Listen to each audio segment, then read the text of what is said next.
How's it going, Dragons? Mr. W here, coming at you with another video. Today, since the weather's a little snowy and cold outside, the ground's going to be a little wet, so we're going to focus on an activity that we can do inside. That activity today is going to be indoor ping pong. Now, in this activity, you can use anything you can find around the house. For instance, you'll see me using a cutting board, Tupperware lids, maybe the back of a book, anything you can find that can be used as a paddle. I'll have different variations of ping pong balls as well, and I will also be using like a small table to use for my ping pong table. In this activity, you're going to be using hand-eye coordination, a sense of touch, just like we did in curling and in mini putt, as well as a sense of timing on when to hit the ball. Today, my fiance is going to be helping me perform this activity because ping pong normally has 2 players.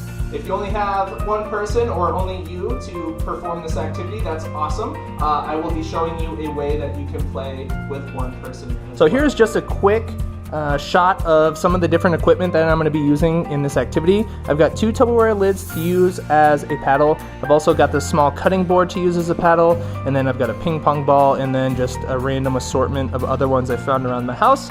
I also have a book just in case if these don't work as paddles. As for the table or the playing surface, I've got some tape to hold up this net that I'm going to tape across the table here. It's really, really small, but it's the only thing that we are going to be able to use for this ping pong. If you don't have a table, you will be able to play on the floor, and I will show you later in the video how you can do that.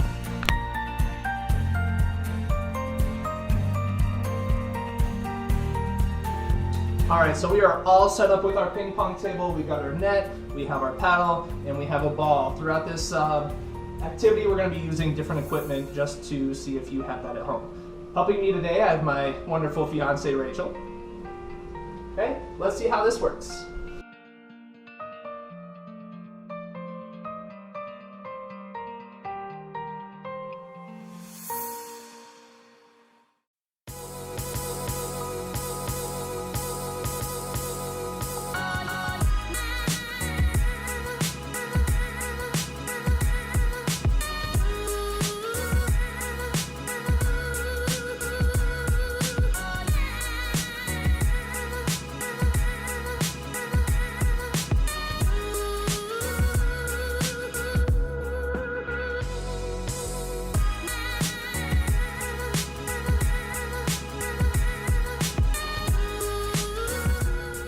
Alright, so that was a very small ping pong table that we use with various kinds of equipment. I'm going to be showing you now how to play ping pong with one person. Alright, so as you can see, I just moved the small table up against the wall. It would be best if you used a harder ball if you have one. I'm going to try to just use a normal ping pong ball, but I will use other ones to see if that works as well. Paddle of choice is going to be Tupperware lid. I found that to be most effective.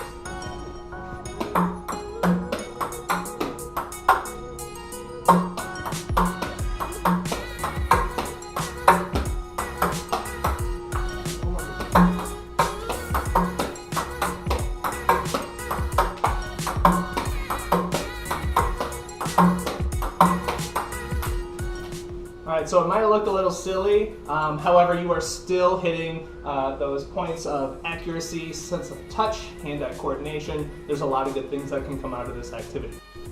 Okay, if you don't have a table now, I'm going to show you how you can play ping pong on the ground. Alright, so as for our playing surface, I have used some shoes here as a net or a divider.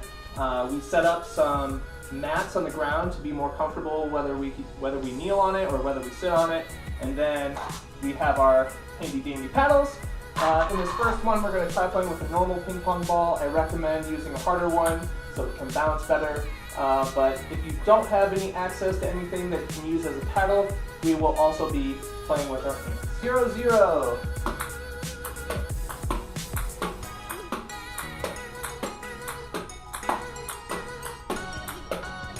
Ooh, 0-1.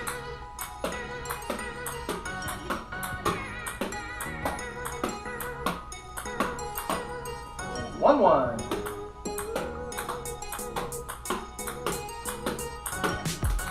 Just remember, if you are going to play by the actual ping pong rules, you play to 21 and you serve in increments of 5. So after 5 serves, then the next person gets to serve you.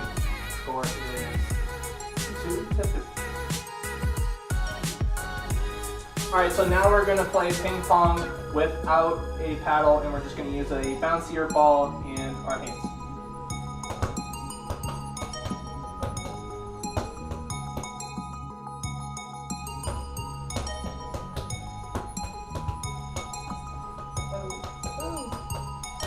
Alright, so in conclusion, you can use just about anything around the house. I had used Tupperware lids, books, cutting boards for my paddles, and then I had one real ping pong ball, and then I just tried an assortment of other ones as well.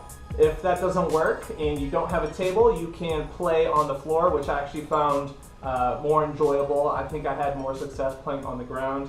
But overall, I hope this was a fun activity for you. Give it a shot. If you're liking these videos, make sure to leave a like and make sure to leave a comment. If there's some videos that you want to see as well, make sure to comment on the video or let Mr. Parker or I know in our live sessions.